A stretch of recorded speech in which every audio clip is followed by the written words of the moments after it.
થાય છે કે બિહારના રાખવા ગાવ બિહારના બસ બે જણના કાંઠે બિહાર છે આટલા માણસ બેઠા અને આટલા માણસની અંદર ભાઈ રવા દો રહેવાની જરૂર નથી ભક્તિ હતી તો અહીંયા ઉભે ઉભે આવશે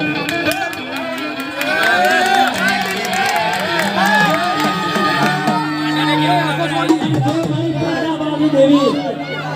પાણીના પિયાલા વાળી દેવી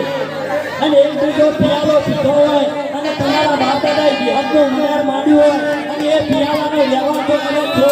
અને કાઢે સિંદૂર ચડ્યું હોય ને એની રેડી ચાલુ થાય બાકી